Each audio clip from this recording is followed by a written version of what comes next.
사무엘하 19장 7절에서부터 8절까지 말씀을 함께 읽겠습니다. 7절입니다. 이제 곧 일어나 나가 왕의 부하들의 마음을 위로하여 말씀하옵소서. 내가 여호와를 두고 맹세하옵나니 왕이 만일 나가지 아니하시면 오늘 밤에 한 사람도 왕과 함께 머물지 아니할지라. 그리하면 그 화가 왕이 젊었을 때부터 지금까지 당하신 모든 화보다 더욱 심하리다 하니, 왕이 일어나 성문에 앉음에 어떤 사람이 백성에게 말하되 왕이 앉았다 계신다 하니 모든 백성이 왕 앞으로 나오니라. 아멘. 오늘 말씀 가운데 하나님의 은혜가 넘치기를 간절히 소망합니다. 가슴에 손을 얹으시고 저를 따라서 할까요? 하나님의 은혜가 지금 저에게 임하기를 기도합니다. 자, 축복하시면서 하나님의 은혜가 지금 여러분에게 임하기를 기도합니다. 아멘. 감사합니다. 서로를 축복하는 모습이 너무 아름다운 모습인 것 같습니다. 오늘 하루 좋은 일 넘치시기를 간절히 소망합니다. 네, 우리 사무엘하 19장 말씀 보고 있습니다. 왕자의 난, 압살롬의 난이 모두 정리가 되었습니다. 다윗이 이제 왕위를 완전하게 다시 되찾았고요, 평화를 얻은 것처럼 보입니다. 누가 봐도 다윗이 이긴 겁니다. 근데 오늘 19장 말씀을 오늘 읽어보시면 알 겁니다. 조금 이상해요. 다윗이 분명히 이겼는데 다윗이 그렇게 마음이 편치 않은 것 같습니다. 인간적으로 보면 이해가 갑니다. 이렇든 저렇든 압살롬의 난, 평정이 됐는데 그 결말이 뭐냐면 압살롬이 결국은 죽게 되었던 것이죠. 아들이 죽었습니다. 아들이 죽었어요. 그로 인해서 다윗은 종일 울고 있다라고 성경은 기록을 하고 있습니다. 우리 19장 1절 말씀 볼까요? 19장 1절 말씀에는 이제 한 사람이 또 등장하면서 압살롬 또 뭐 다윗 이야기를 좀 정리하고 있는데 19장 1절 보시면 이렇게 나와 있어요. 1절 같이 한번 읽어볼까요? 어떤 사람이 요압에게 아뢰되 왕이 압살롬을 위하여 울며 슬퍼하시나이다 하니. 자, 왕이 압살롬을 위해서 슬퍼하신다라고 나와 있는 것이지요. 이 슬퍼함을 두고 우리는 생각을 많이 하게 됩니다. 왜냐하면 압살롬이 비록 왕의 아들이긴 하지만 지금 이제 속된 말로 하면 역적입니다. 대역 죄인입니다. 압살롬은 역적이고요. 이 시대의 전쟁은 수장만 잡으면 된다라고 어제 말씀을 드렸습니다. 압살롬을 죽였고 전쟁이 끝이 났습니다. 모든 이스라엘 백성들이 다시 정상으로 돌아와야 하는데 모두가 정상으로 돌아오고 정상 궤도에서 일상적인 삶을 하려고 하는데 그 일상적인 삶으로 복귀하지 않은 한 사람이 있어요. 딱 한 사람이 있어요. 그게 누구냐면 다윗입니다. 다윗이 일상으로 돌아오지 못하고 있습니다. 얼마나 일상으로 돌아오지 못하고 있는지 우리가 19장 말씀을 묵상하게 될 텐데 19장 바로 앞에 있는 18장 33절 말씀 보면은요, 다윗이 이만큼 슬퍼하고 있구나라는 것을 알게 됩니다. 18장 33절 말씀 우리 같이 한번 읽어볼까요? 시작. 왕의 마음이 심히 아파 문 위층으로 올라가서 우니라. 그가 올라갈 때에 말하기를 내 아들 압살롬아, 내 아들 압살롬아, 차라리 내가 너를 대신하여 죽었더면 압살롬 내 아들아 하였더라. 그냥 아픈 게 아니에요. 그냥 아픈 게. 성경에는 우리가 알지만 한 번만 나와도 중요한 말이지만 두 번 나오면 굉장히 중요한 말, 세 번 나오면 아주 중요한 말. 근데 내 아들을 무리 몇 번이라고 했냐면은 5번이나 기록을 하고 있단 말이죠. 내가 너를 대신해서 죽었으면 얼마나 좋았을까? 너무 비통하다 싶을 정도로 울고 있다라고 성경은 묘사를 하고 있습니다. 근데 여러분 좀 이상해요. 다윗이 이렇게 우는 것이 사실 우리가 다윗을 많이 알지만, 잘 알지만 정상적인 상황이 아닙니다. 왜냐하면 우리 지난번에 아시겠지만 밧세바를 통해서 아이를 한번 얻었을 때가 있었습니다. 그 아이가 병으로 굉장히 고통 가운데 있었을 때에 눈물로 하나님께 회개하면서 하나님 이 아이를 살려주십시오. 그렇게 기도했던 다윗입니다. 그러나 이 아이가 죽고 나니까 어떻게 했죠?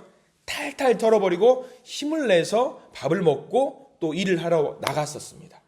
고통 가운데 있었을 때는 울었어요. 그러나 죽고 난 뒤에는 울지 않았던 다윗입니다. 그리고 암논, 큰아들 암논이 죽었을 때도 마찬가지입니다. 막 애도하기보다는 죽은 아들을 애도하지 않았습니다. 누구를 위해서 더 슬퍼했냐면 도망갔던 압살롬을 생각하면서 더 슬퍼했던 다윗입니다. 그러니까 죽고 난 뒤에는 원래 울지 않는 게 다윗의 성정이에요. 다윗의 성정인데 오늘은 유달리 좀 다윗스럽지 않은 행동을 보여주고 있는 거죠. 압살롬이 죽었어요. 근데 너무 슬퍼가지고 압살롬아 내 아들아 왜 이렇게 행동하는 것일까? 우리가 이것을 좀 잘 봐야 됩니다. 압살롬을 특별히 아꼈기 때문에 그랬을까요? 아니면 압살롬이 다른 모든 사람보다 더 잘생겼기 때문에 뛰어났기 때문에 그런 게 아닙니다. 왜 이렇게 울 수밖에 없었냐면 이 모든 상황들이 지금 누구로 인해서 시작된 거냐면 이 모든 죽음과 아픔과 고통이 자기로부터 시작됐다는 것을 지금 통회하고 있는 거예요. 그리고 비단 우리가 알겠지만 지난번 압살롬의 난의 전쟁 때 몇 명이 죽었는지 아시지요? 무려 2만 명이 넘는 사람이 죽었어요. 그게 2만 명이 넘는 사람이 죽었던 게 누구로 인해서 죽은 거냐면 다른 누구도 아니고 자기로 인해서 이스라엘 백성들이 고통 가운데 빠져 있고 그 가운데 대표로 상징될 수 있는 자기 아들이 죽은 거예요. 그러니까 이 모든 상황들을 보면서 눈물을 흘리는 거예요. 아픈 거예요. 자신의 죄로 인해서 밧세바를 통해서 얻었던 아이가 죽었고요. 자신의 죄로 인해서 암논도 죽었고 자신의 죄로 인해서 압살롬도 죽었고 자신의 죄로 인해서 죄가 없는 2만 명의 백성들이 죽었습니다. 이 모든 것들이 자기의 죄로 인해서 생긴 거죠. 지금 이제 이 상황은 무슨 상황이냐면 다윗이 눈물로 통회하면서 하는 거는 이 모든 상황들을 곱씹으면서 하나님 하면서 자복하는 거거든요. 눈물로 회개하는 거고요. 회개하면서 하나님 도와주세요라고 지금 외치고 있는 거예요. 자기의 아픔을 토로하고 있는 거지요. 우리의 상황으로 좀 접목을 시켜보자면 이런 기도 여러분들 하실 겁니다. 아무 말도 나오지 않는 그런 상황. 그럴 때는 우리는 어떤 기도를 하냐면 다들 그러실 거예요. 막 눈물이 나오는데 할 말은 너무 많은데 목 끝에서 나오지 않을 때 그럼 여러분들 기도 어떻게 하시죠? 보통 많은 분들이 그분만 찾아요. 그냥 주여 아버지 하면서 그렇게 기도하실 때가 아마 있을 거예요. 다윗이 지금 그런 기도를 하고 있는 거예요. 너무 아픈 거예요. 너무 아파서. 우리 믿는 자들에게는 그런 기도가 가끔 필요합니다. 정말 필요합니다.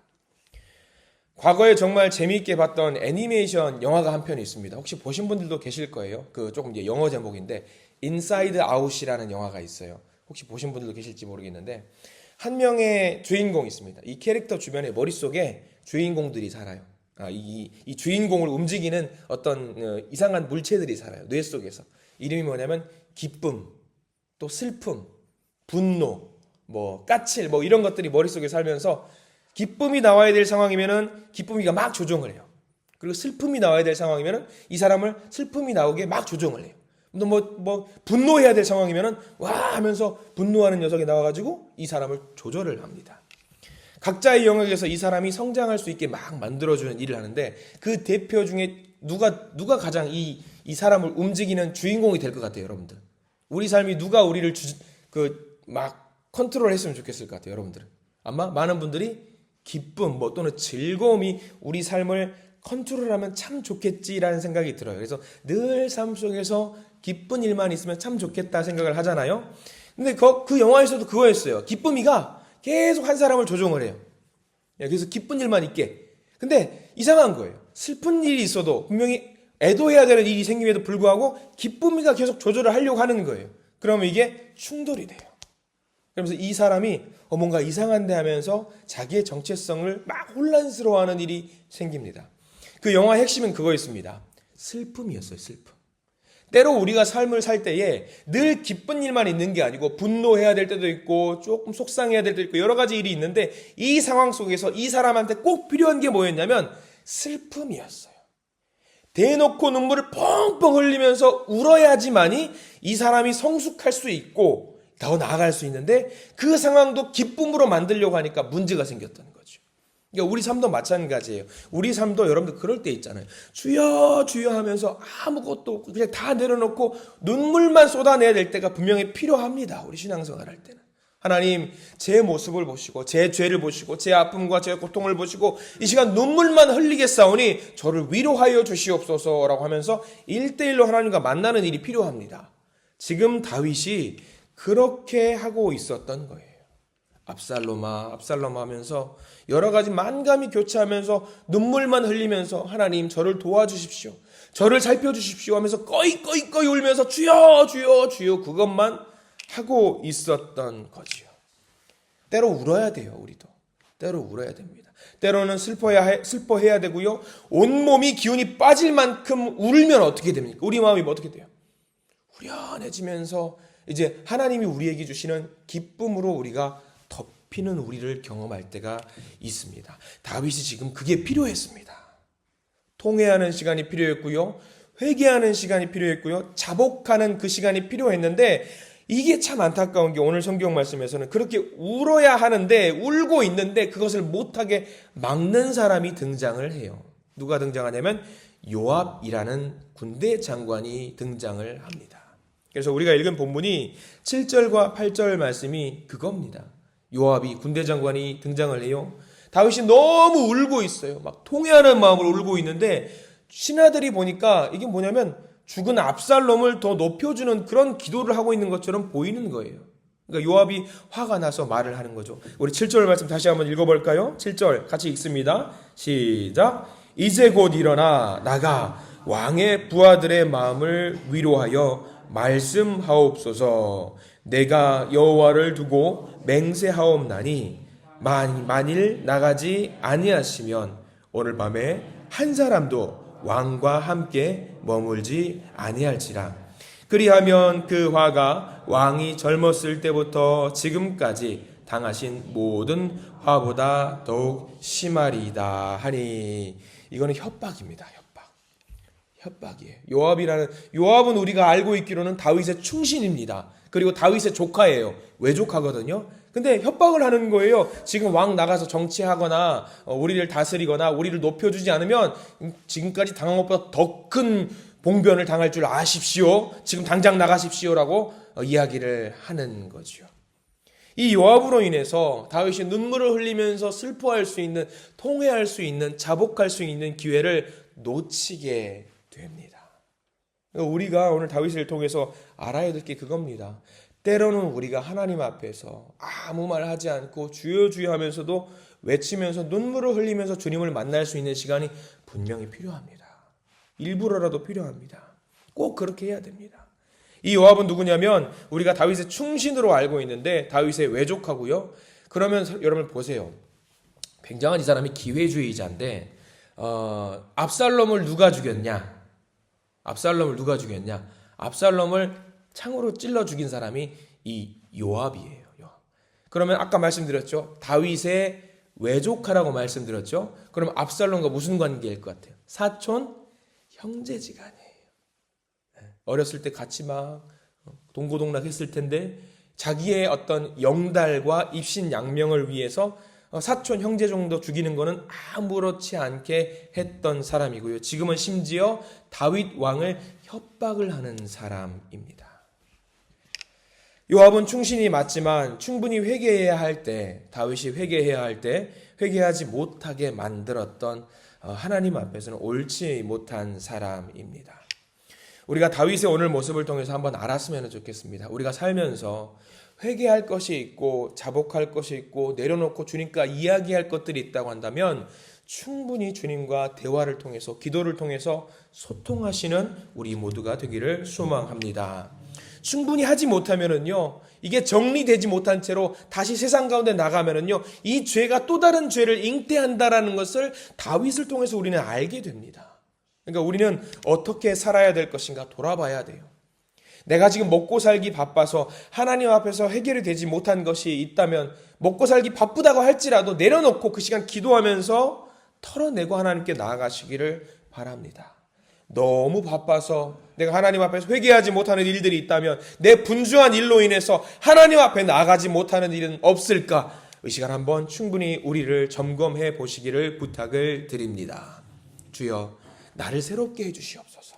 주여, 나의 삶을 온전히 만져주시고 하나님께서 나를 새롭게 하셔서 이전의 죄를 다시 범하는 연약한 종이 아니라 하나님이 기뻐 사용하시는 새롭게 된 존재로 하나님 나를 사용하여 주시옵소서. 이렇게 기도할 때 하나님은 우리의 눈물 어린 기도를 들으시고 우리를 반드시 오늘 사용하실 줄 믿습니다.